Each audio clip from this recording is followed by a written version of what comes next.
संगति में हम क्या हो जाते हैं।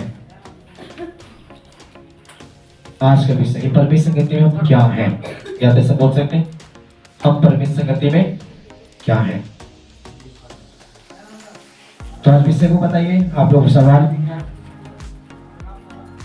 आपको मालूम है कि मैं परमेश्वर संगति में क्या हूं। जब मेरा आप प्रभु की संगति में आए हैं तो मेरा आप क्या है प्रभु की संगति में।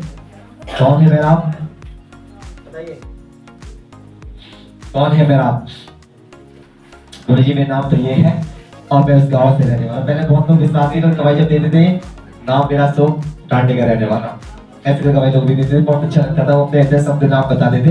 बट आप लोगों ने नाम बताना स्टार्ट किया, एड्रेस बताना बंद कर दिया। कोई बात नहीं है, बट आज मैं आपको नाम और एड्रेस दोनों बताऊंगा। आप कौन हो और कहां के हो, है ना। पढ़ेंगे साथ में। पहले कोरिन्थियों की पुस्तक उसका 6 अध्याय 17 आयत को पढ़ेंगे।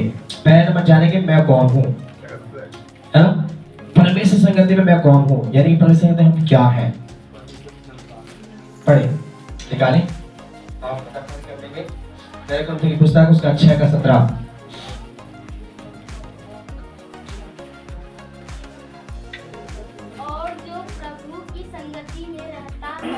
वह उसके साथ एक आत्मा हो जाता है। बस यहाँ एक बात प्रिय लोगों मैंने आपको सुना, और यहाँ की परमेश्वर वचन को, इस बात को मैंने कई बार आपको वचन सुनाया है। ये वाला मैंने राशिपुर की आत्मा ने नई तरीके से मुझको दिया, जबकि आज मेरा तैयारी जो थी वो किसी और वचन को मैं लेके आया हूँ, पर वो उस वचन को ना सुनाकर आता मेरे जीवन में कि परमेश्वर ने मुझे क्षमा कैसे किया, पर मैं उसको ना सुनाते हुए मैं आपको इस वचन को सुनाने की प्रयास कर हूँ, है ना। उसमें लिखा हुआ है सबसे पहले कि और हम जो प्रभु की संगति में रहता है वो उसके साथ एक आत्मा हो जाता है ना। आप किसकी संगति में रहते हैं। मेरा भी संगति की बात की संसारिक लोगों से और के संगत से हमें अलग रहना है। एक कहावत हमारे बड़े बूढ़े दुनिया के लोग कहते हैं, जैसी संगत वैसी रंगत होती है ना। जैसे संगत में मैं बैठता हूँ, उठता हूँ, चलता हूँ लोगों के साथ, वो सही वैसे ही मेरे पर रंग भी आते हैं। अगर मैं अच्छों के संग बैठूंगा तो हमारे पास कैसे आएंगे, अच्छी बातें आती हैं। और मैं दारूबाज लड़ाई वालों के पास या गलत संगत में बैठता हूँ तो गलत ही संगत मुझ पर आती है ना। बट यह एक बात परमेश्वर कहता है कि हम जब प्रभु की संगति में रहते हैं तो उसके साथ एक आत्मा हो जाते हैं। हम कौन है, एक आत्मा है। याद रखिए आप अपने जीवन में ये मत सोचिए कि मैं किस, आप लोग कई बार अपने जीवन में एक बात को याद रखते हैं जी मैं इस जाति से हूँ, इस धर्म से हूँ, मैं उस काम करने वाला व्यक्ति हूँ, मेरे पास ये है, मेरे पास वो है। इन बातों को जब तक आप उनकी संगति में नहीं रहेंगे आप इन बातों से दूर नहीं हो पाएंगे। आप सबसे पहले अपने जीवन में याद रखिए कि मैं एक परमेश्वर में रहकर एक आत्मा हूँ। मैं कौन हूँ, एक आत्मा। और वो कैसी आत्मा, बुरी आत्मा नहीं, एक पवित्र आत्मा हूँ मैं परमेश्वर में रहकर। क्योंकि मैं किसकी संगति में रहता हूँ, प्रभु की संगति में। और प्रभु की संगति का मतलब क्या है, ये मत सोचिए कि संगति के चर्च में आके जब बैठते हैं तो ये संगति है, ये पिलों की संगति नहीं है। ये तो हम आपस में क्या कर रहे हैं, परमेश्वर को एक मन होकर धन्यवाद देने आए हैं। यहाँ पर हम परमेश्वर के शिक्षाओं को प्राप्त करने के लिए और उसके दिल का सम्मान करने के लिए, उसकी आज्ञा का पालन करने के लिए यहाँ पर आए हैं। केवल आज परमेश्वर की संगति का मतलब होता है कि जब हम अपने घर पे हो, किसी भी स्थान पर हो, हम अपने मन से प्रभु के साथ रहने पाए।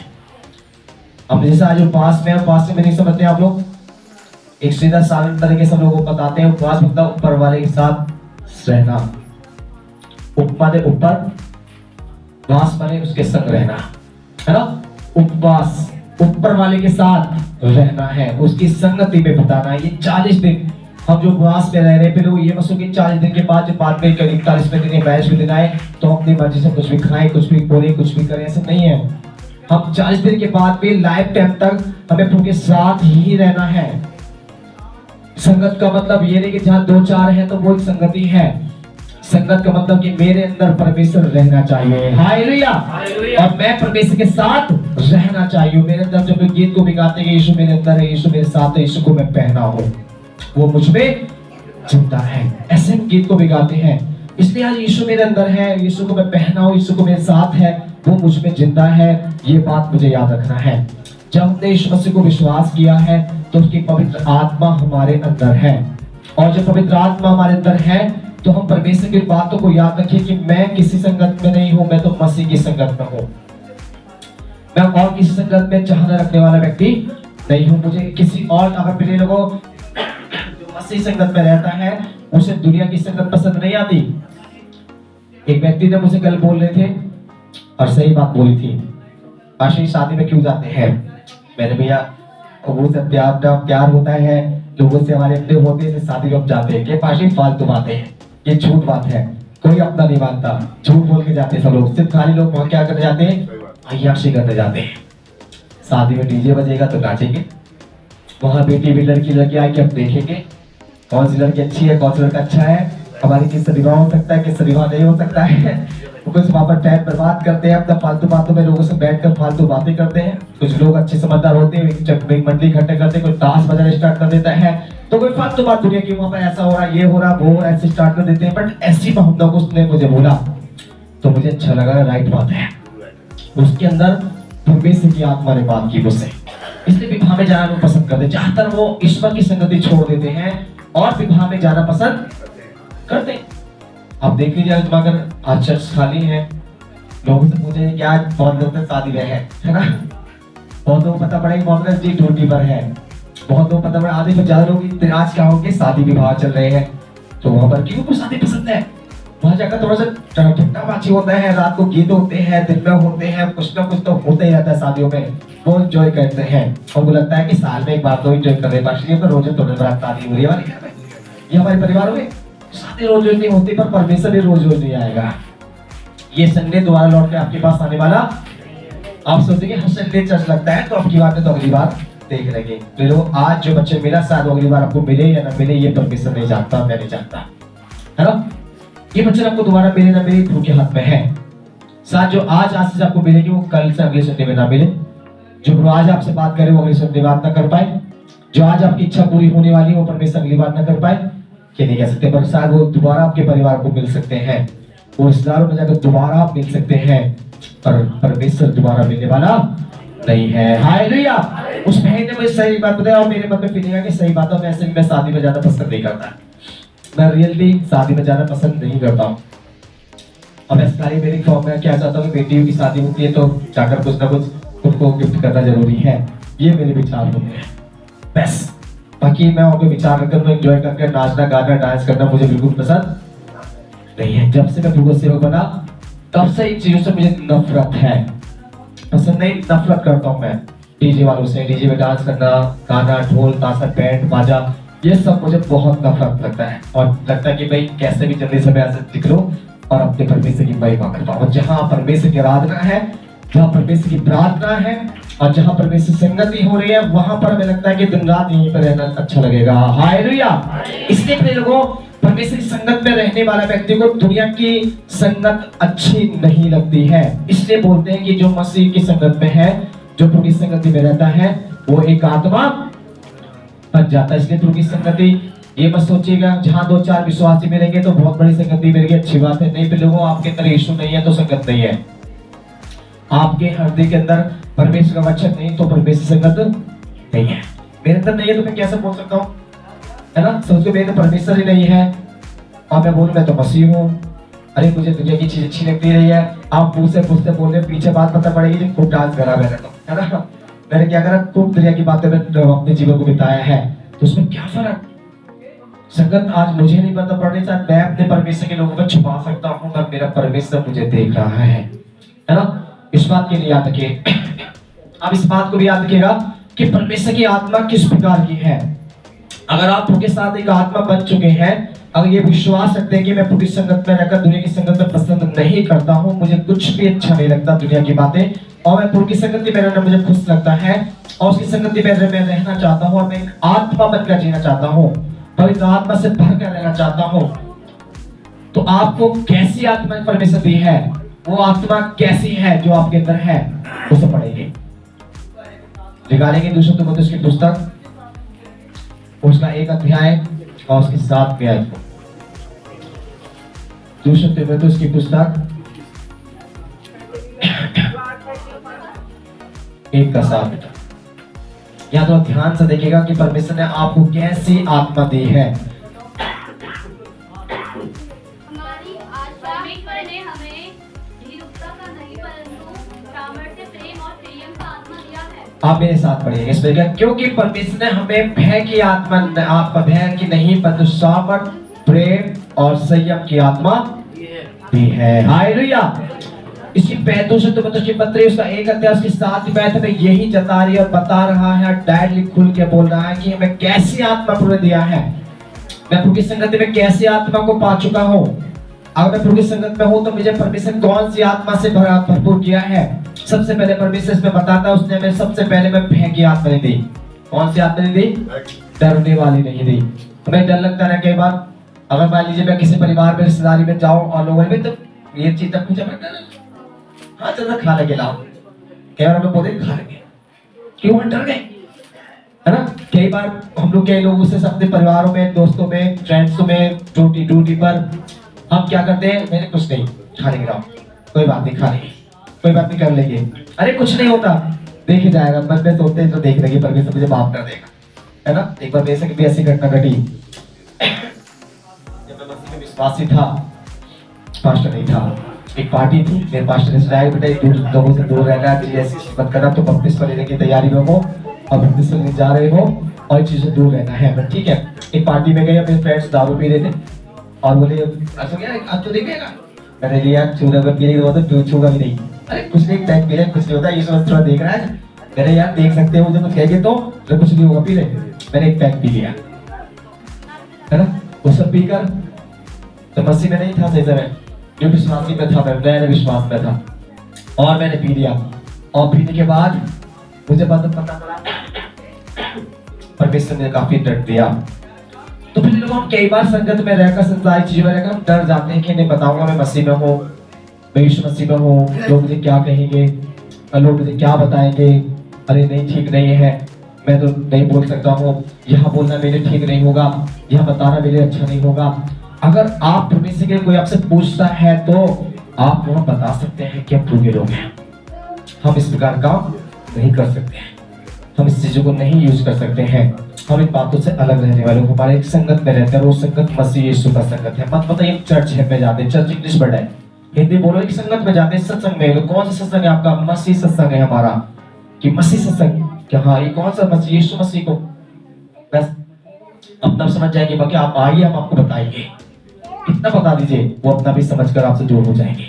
फिर लोगों याद रखिए, यहाँ परमेश्वर बोला तुम्हें डर की नहीं आत्मा दी, सबसे पहले उसने में क्या दिया? सामर्थ की आत्मा दी है। एक सामर्थ, जब आपके अंदर पवित्र आत्मा का अंदर एक वास होगा तो आप निर्बल नहीं होंगे, आप कमजोर नहीं होंगे, आप डरपोक नहीं होंगे, आप परमेश्वर में पावरफुल होंगे। हालेलुया। एक अभिषेक से भर जाएंगे, आप जहां भी जाएंगे, जिस स्थान पे भी जाएंगे, जिससे भी मिलेंगे, शैतान के गढ़ को हिलाकर आएंगे आप। हालेलुया।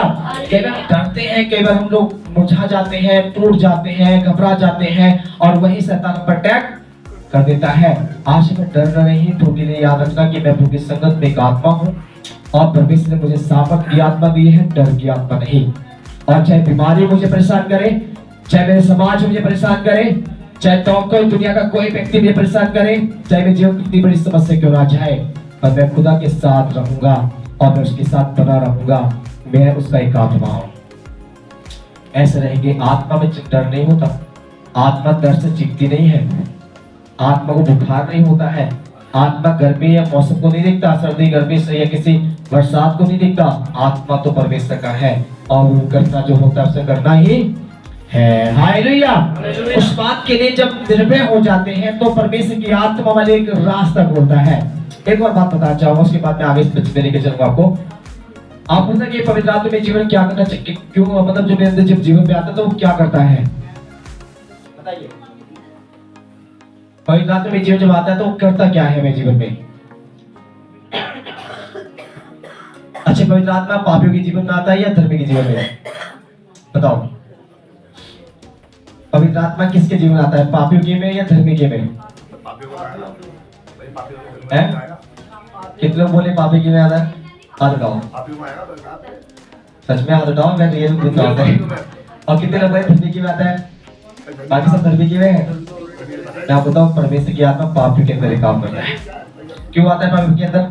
मत सोचिए यीशु मसीह की पवित्र आत्मा हमारे अंदर उस दिन ही आ गया जब पापी थे, जब ने विश्वास यीशु पे किया था।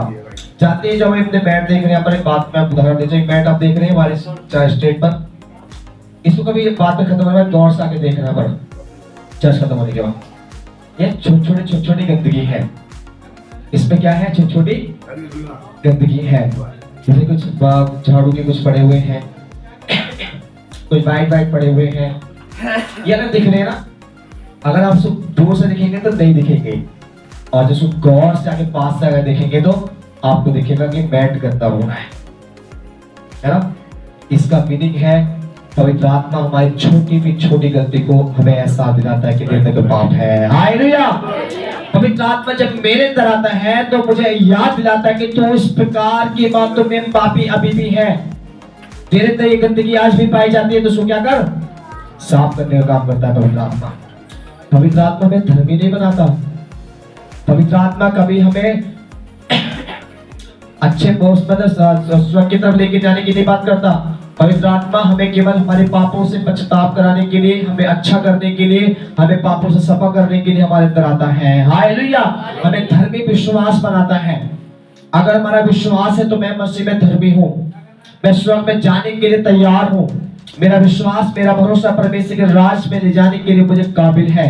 पवित्र आत्मा केवल मेरे जीवन में इतना काम करता है कि मेरे जीवन के पुरानी गवाह और बातों को, पापों को और मेरे जीवन की गंदगी को मुझे एहसास दिलाकर मेरे अंदर से उसको सफा करने के लिए मुझे बोलता है, इसको निकाल कर अलग कर, तब मैं तेरे सामर्थ का काम करूंगा, तब तू जो चाहेगा वही मैं तेरे मन में करूंगा। पर हम इस बात को एहसास करें,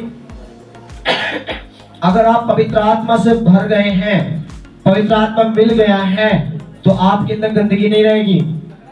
आप गाली नहीं बकेंगे, झूठ नहीं बोलेंगे, झगड़ा नहीं करेंगे, क्रोध नहीं करेंगे, विरोध नहीं करेंगे, ईर्ष्या नहीं करेंगे, घमंड नहीं करेंगे, व्यभिचार नहीं करेंगे, छुपक कर फोनों पर गलत चीजों को नहीं देखेंगे, आप किसी से फालतू बात नहीं करेंगे, क्योंकि आप मसीह की संगति में हैं और एक आत्मा है, और आत्मा का पहला काम सामर्थ देना है। आप निर्बल नहीं है। निर्बल वो होते हैं जिनके अंदर विश्वास की कमजोरी है, निर्बल वो होते हैं जिनने पवित्र आत्मा को पाया ही नहीं है, कभी भी वो गिर सकते हैं। बाइबल लिखा है, धर्मी जन 7 बार भी गिर जाए तो परमेश्वर फिर भी उसको खड़ा कर देता है। अगर अधर्मी एक बार गिर जाए दोबारा खड़ा उठ नहीं पाता है। अधर्मी व्यक्ति, जो पापी व्यक्ति है, अगर एक बार गिर जाए तो दोबारा खड़े होने का मौका नहीं मिलता। इसलिए फिर मेरा परमेश्वर में धर्मी है केवल विश्वास के द्वारा, और पवित्र आत्मा मुझे सफा करने के लिए, मेरे पापों को एहसास दिलाने के लिए, मुझे पश्चाताप करने के लिए मुझे आज्ञा देता है, समझाता है, मेरी अगुवाई करता है, और यीशु के पास ले जाने के लिए रास्ता बताता है। हालेलुया। इसलिए पवित्र आत्मा ने मुझे सबसे पहले सामर्थ के लिए बोला। दूसरे नंबर में कौन लिखा हुआ है, दूसरे नंबर में होता है सामर्थ और प्रेम। जिसके अंदर पवित्र आत्मा है वो कभी भी दुश्मनी नहीं करेगा आपस में, वो प्रेम से भरा रहता है।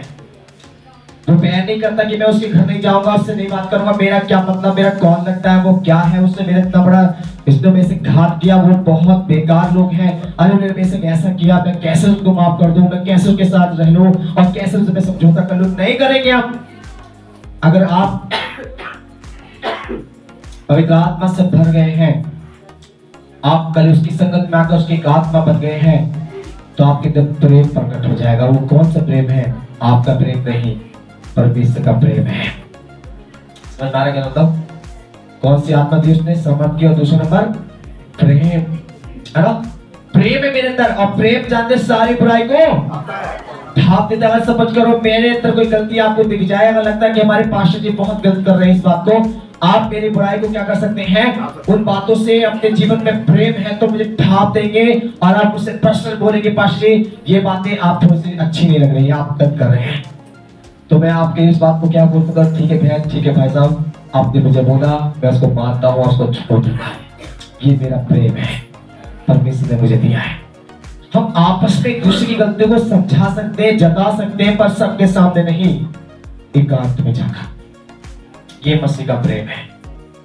ये ना ये पास्टर जी चर्च में ऐसे बड़ी बड़ी बात करें तो जाते ऐसे करते, हम तक जावे चर्च में छोड़ो चर्च, हम तक करें बात, ये मत सोचेगा, है ना। ऐसे करके सोचने की जरूरत नहीं है। हम परमेश्वर की आत्मा से जो भर गए हैं, सामर्थ से भर गए हैं, अभिषेक आ गया है, मेरे जीवन परमेश्वर का सामर्थ मिल गया है, तो मेरे अंदर प्रेम है और प्रेम सारी बुराई को ढांपता है, चाहे कलीसिया क्यों हो, चाहे मेरे पड़ोसी क्यों ना हो। हम किसी की बुराई को छानने और बताने वाले, खुलकर बोलने वाले नहीं हैं।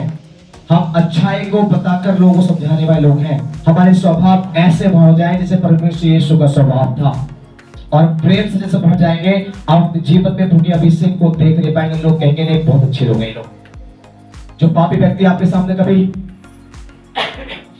आपसे मतलब बस वास्ता नहीं रखता था और आपने उसके पाप को, जीवन को इग्नोर कर दिया, वो आपको हमेशा सर झुकाकर सलाम करेंगे, बोलेंगे नमस्कार बहन जी, नमस्ते, ठीक हो आप? उसे पता है इस बहन ने मेरे पापों को भी देखो, मुझे बताया कि मैंने इतनी बड़ी गलती कल काम को देखा और उसने सारी बात को मुझे माफ कर दिया। इसलिए यीशु मसीह को दुनिया याद करती है, और आज भी उसके इन जो आज दुनिया में गुड फ्राइडे, ईस्टर, पाप संडे लोग मना रहे हैं, चाहे के उपास लग रहे हैं, क्यों?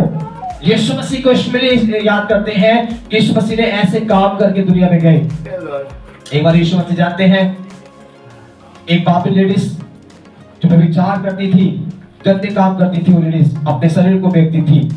एक दिन उस समय मूसा के जमाने के अनुसार एक आज्ञा थी कि जब ऐसे कोई लेडीज पकड़ी जाए तो उसे पत्थर से मार दिया जाए, और पत्थर पे लोग मारते हुए ऐसे लेके आए, और यीशु मसीह रास्ते में एक जगह स्थान पर बैठे हुए थे, और यीशु मसीह के पास वो लेडीज आकर रुक जाती है, और सारे लोग वहीं खड़े होते हैं और उसको देखते, तू तो एक बड़ा ऐसा अच्छा गुरु है, तू तो बहुत अच्छा व्यक्ति है, बता हम इसके लिए क्या से सजा दें?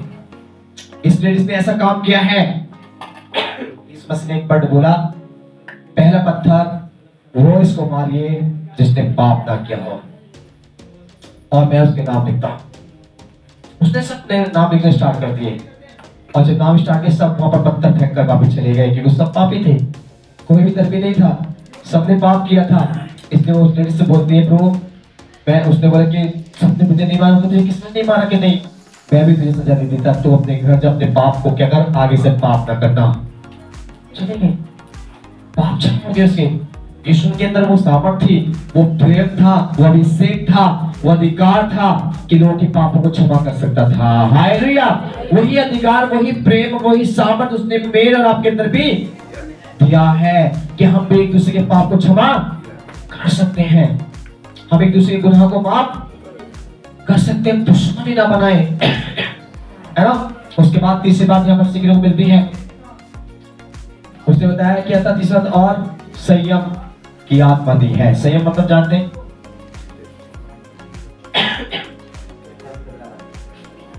संयम मतलब सारी बातों को सह लेना, सेल्फ कंट्रोल, मतलब अपने आप पर क्या रखना, बिल्कुल छोटा बना देना, है ना?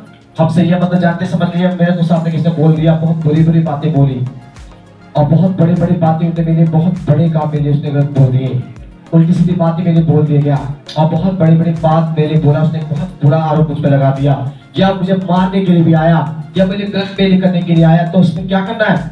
उसमें आज हमें अपने जीवन में याद रखना है कि आज हमें अपने जीवन के लिए उसको माफ कर देना है। और माफ करने के लिए क्या आज हमारे पास होना चाहिए? माफ करने के लिए हमें संयम की जरूरत है, और उस बात में अपने आप को छोटा होना चाहिए। जानते हैं यीशु मसीह को जब लोग मार रहे थे, जब उसे पकड़वाने के लिए लोग पकड़ने के लिए आए थे, एक बात में आपको उसमें सीखने के लिए मिल सकता है। यीशु मसीह के साथ यीशु मसीह को प्रार्थना के लिए कसम वाटिका के अंदर गए, और पीछे से बोला कि तुम लोग सब जागते रहो, यहाँ प्रार्थना में लगे रहना, एक भी मत सोना, मैं प्रार्थना करने जाता हूँ, तुम की घड़ी हमारे लिए आ चुकी है। और वो मिले होंगे, तुम ऐसे जागते रहो, प्रार्थना रखो, तुम परीक्षा में पढ़ ना पाओ, ऐसे करके प्रार्थना करके चले गए। और जब वहां से लौटे तो सब सो रहे थे, और एक विश्वासी ने बोला कि तुम मेरे साथ एक घड़ी भी मेरे साथ प्रार्थना काम कर सके, दुख हमारे निकट है। और जब यीशु मसीह को पकड़ने की जब आए, इसके सैनिक ने उससे हाथ पकड़ा, तो पतरस ने तलवार निकाली, उसकी कान को काट दिया। इतनी संयम उसके अंदर था, इतना सेल्फ कंट्रोल उसके अंदर था। उसने इस पतरस से कहा, जो तलवार चलाते हैं इन्हें वो तलवार से ही मारे जाएंगे। उसने कान को उठाया और सैनिक के कान पर हाथ रखा और उसको चंगा कर दिया। हालेलुया! उसके कान को दोबारा से वापस लगा दिया, और उसको चुपचाप उनके साथ चला गया। इतना सहनशील था, बोलते सॉरी, इतनी संयम उनके अंदर था, इतनी जीवन के अंदर हम किसी और व्यक्ति के अंदर नहीं देख पाते हैं। अगर आज कलीसिया को कुछ बात के लिए बोल दिया जाए तो कलीसिया क्या करती है? अगले शक्ति चर्च जाने बंद कर दी।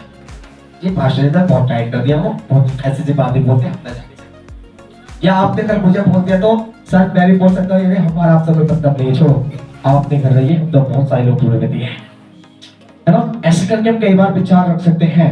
फिर लोगों ये हमारे संयम क्या है? हम संयम में नहीं है, हम परमेश्वर के उस आज्ञा में नहीं जीवन जीने के आत्मा का 9वां फल है ये संयम, है ना। आत्मा का कौन सा फल है ये? 9वां फल है। अगर आत्मिकता में जाते हैं तो संयम मेरे जीवन में बहुत ही इंपॉर्टेंट, बहुत ही खास है।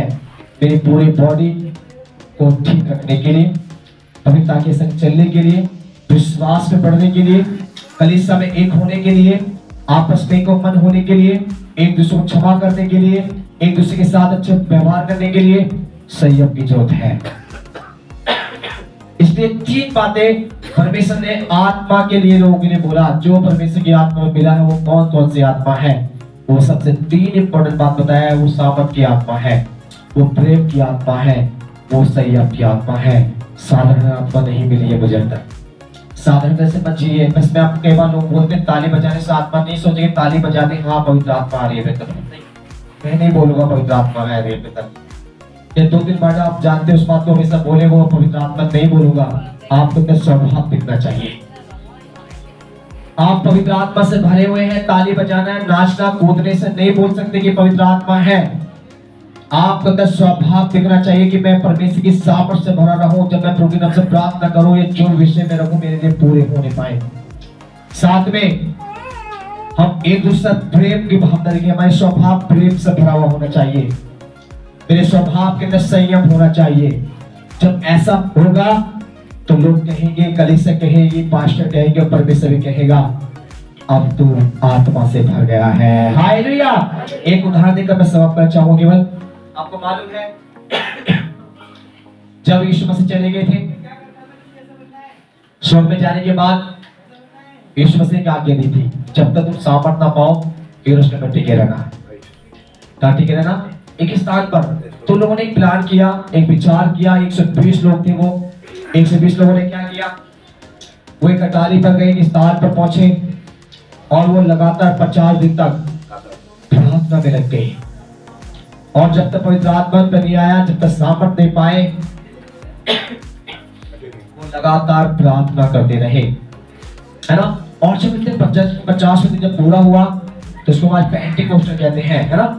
हम किस कलीसिया से माने जाते हैं? हमारी कलीसिया का मिशन का नाम क्या है? हमारा मेन उद्देश्य जिसका जो हमारा टारगेट जो हमारी कलीसिया का नाम है वो है पेंटिकोस्टल, मतलब पवित्र आत्मा की अगुवाई में रहने वाले, उसकी आत्मा में चलने वाले, उसकी आत्मा के अनुसार रहने वाले जीवन जीने वाले लोगों को पेंटिकोस्टल कहते हैं। और जब पेंटिकोस्ट का दिन आया तो वहां पर क्या हुआ? एक आग जैसे वहां पर आया, लोग की जीभें फूटने लगी, कुछ लोग अन्य भाषा बोलने लगे, कुछ पवित्र आत्मा की भविष्यवाणी करने लगे, कुछ सामर्थ्य आया, पवित्र आत्मा का अभिषेक आया और जो डरपोक थे वो परमेश्वर सामर्थ्य बन गए। बड़ा बड़ा काम हुआ। वह देखने को मिलता है पतरस सबसे डरपोक व्यक्ति था। चेलों में सबसे डरा हुआ व्यक्ति पतरस था। और पतरस ने पहली बार वहां पर सुनाया तो 3000 लोगों ने विश्वास किया और बपतिस्मा लिया। और वो 3000 लोगों को पहली कलीसिया स्थापना कर दी गई। हालेलुया। ऐसी सामर्थ्य होनी चाहिए। पवित्र आत्मा जब आता है तो शांति नहीं रहता मेरे आपके जीवन में, अभिषेक प्राप्त करते हैं। वो केवल रोज का खाना रोज का लाने वाले सिस्टम नहीं होता, उनकी प्रार्थना बढ़ती है। वो हर दिन पवित्र आत्मा बढ़ते हैं, वो वचन में बढ़ते हैं, वो सामर्थ में बढ़ते हैं, वो अभिषेक में बढ़ते हैं। हर दिन परमेश्वर के कामों बढ़ते जाते हैं जब पवित्र आत्मा अंदर आता है। ऐसा नहीं हाँ पवित्र आत्मा तो है पास्टर है तो सुनने क्यों नहीं? पास्टर वहां चले गए, पास्टर वहां पर थे हम। अच्छे पास्टर पवित्र आत्मा तो है पर क्या करें पता नहीं पड़ता, सामर्थ तो है फिर भी मुंह से गाली निकल जाती है, झूठ बोल देते हैं। तो ये पवित्र आत्मा नहीं है। फिर वो मैं आपको राइट बोल सकता, पवित्र आत्मा आपको सामर्थ देता है, गाली बकने का मौका नहीं देता, झूठ बोलने का मौका नहीं देता। अगर ऐसे इत्तेफाक हमारे जीवन से गलतियां हो भी जाती हैं तो हमें तुरंत प्रभु की आत्मा में क्या करती है? संयम की आत्मा है, वो हमें क्या करती है? माफी मंगवाने के लिए, हमें पश्चाताप के लिए तैयार करती है। तो माफी मांग, पश्चाताप कर और परमेश्वर में अपना गुस्सा कर क्योंकि दोबारा गलती ना करे, है ना। ऐसा ना हो कि हमने आज तो माफी मांग ली, एक महीने बाद फिर दोबारा ऐसा कर दिया, हफ्ते बाद दोबारा ऐसा कर रहे हैं, तो हम इसका मतलब फिर परमेश्वर की आत्मा में नहीं, हम परमेश्वर की दुष्ट आत्मा से भरे हुए हैं, शैतान की दुष्ट आत्मा से भर गए हैं। दो आत्मा याद रखना, सेम टू सेम कॉपी करती है दोनों आत्मा परमेश्वर ने आने के बाद। ये भी याद रखना, मैं आपको रियल बताऊं, सेम कॉपी शैतान करता है पवित्र आत्मा की भी। आप कूदेंगे, पवित्र शैतान भी कूदेगा। ताली बजाता है परमेश्वर की आत्मा के लोग तो भी ताली बजाएगा। अन्य भाषा की बात जो बताए तो वो कॉपी कर लेता है। मैंने कई लोगों को जीवन में देखा, ऐसे कई लोग जब अन्य भाषा बोलने लगे, हाथ रख के प्रार्थना के लिए, शैतान खेल रहा है। वो अन्य भाषा बात कर रहे थे, वो अन्य भाषा चिल्ला रहे थे, अन्य भाषा बोल रहे थे, और जब उनके लिए प्रार्थना की गई तो शैतान के तो बोलता नहीं जाऊंगा, नहीं करूंगा, तो अन्य भाषा बोलने वाले व्यक्ति है, ये शैतान से कैसे मर गए? तो शैतान कंफ्यूज कर देता है। पर क्या होनी चाहिए? हमारे कैसे का आत्मा मांगो, संयम परमेश्वर से बोलो, प्रभु एक सांप जो तू मुझे दे रहा है तो परखने की भी आत्मा दीजिए मुझको। इसलिए मेरे लोगों ये बच्चे मैं यही समाप्त करना चाहूंगा। इस बात को मैं यही समझाना चाहता हूँ, आप दो बातों को याद रखिए, मैं एक भूमि संगति में एक आत्मा हूँ, तीन बातें ढूंढने में हो रही तो परमेश्वर सामर्थ से, प्रेम से और संयम से भरे हुए लोग हैं। आप उसकी आत्मा के लक्ष्य है, उसके लक्षण है ये। जब मेरा आपके जीवन में तीन बातें होगी, अपने जीवन में आप याद रख पाएंगे कि हाँ मैं एक आत्मा से भर गया, पवित्र आत्मा से भर गया हूँ। और जब पवित्र आत्मा से भर गए हैं तभी से दिखेगा, चेहरे का नूर दिखेगा, आपकी मुस्कुराहट में अलग दिखाई देगी, आपके चेहरों की आंखों की रोशनी अलग दिखाई देगी, आपकी बॉडी के आने वाली रौनक दिखाई देगी। आपको बोलेंगे परमेश्वर में जब से आए हैं, तन से लेकर मन से लेकर हर बात में आनंदित है। हालेलुया, आनंद से भर जाएंगे। तो के लिए आज के बच्चे के साथ सभी को आज दे पाए सब बच्चे मसीह की